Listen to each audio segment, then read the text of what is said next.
राम जाने राम जाने राम जाने हाले राम जाने राम जाने हाले। लो जी माशाल्लाह जी मुजाहिद भाई ते इरफान भाई नाल ए देखो जी माशाल्लाह बकरियां दा इज्जड़ देखण आए हैं ते देखते हैं अगर इत्थे कोई डंगर विकाऊ खड़ा वा ते पुछदे इन्हां नूं कि की सूरत हाल है डंगर दी की पोजीशन है इस टाइम रेट की चल रहा मार्केट दा। हाँ जी मुजाहिद भाई की हाल है किन्ने डंगर लेने?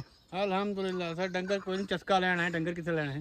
हाँ जी इरफान भाई दवाइयां हाँ जी ठीक है चेक करना है भी माल ਦਾ ਰੇਟ ਵਧਿਆ ਜਾਂ ਸਰ ਘਟਿਆ। ਆਪਣਾ ਇਰਫਾਨ ਭਾਈ ਦੇ ਸਾਰੇ ਡੰਗਰ ਨੇ ਦੁਬਈ ਜਾਣ ਤੋਂ ਪਹਿਲਾਂ 2 ਸਾਲ ਪਹਿਲਾਂ 5 ਬੱਕਰੀਆਂ ਸੀ ਅੱਜ ਮਾਸ਼ਾਅੱਲਾ ਪੂਰਾ ਇੱਜੜ ਖੜਾ ਹੈ। लो जी माशाल्लाह ਮਾਲ ਚੈੱਕ ਕਰੋ ਆਪਦਾ ਠੀਕ ਹੈ ਬਸ ਚੈੱਕ ਕਰੋ ਆਪਦਾ ਮਾਲ ਹੱਥ ਲਾ ਕੇ ਚੈੱਕ। बाबा जी की हाल है ठीक हो?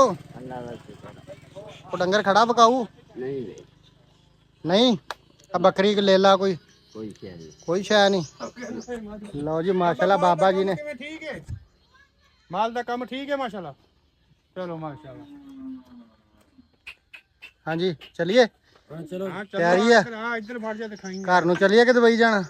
दुबई भी जाऊंगा इंशाल्लाह। लो जी माशाल्लाह जी खाला पुत खाला हाँ मुझे किन्ने डंगर ले ला सुबह दे तकरीबन हो रहा है डंगर किथों ले आए हथ नहीं लाउण दे रहे डंगर महंगे जिन्ना है।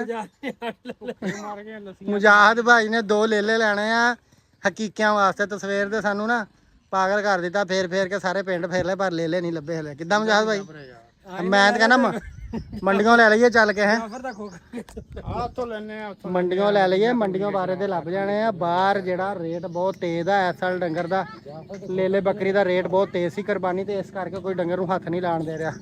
किद्दां तैयारी चलिए फिर अगे? चलो माशाल्लाह।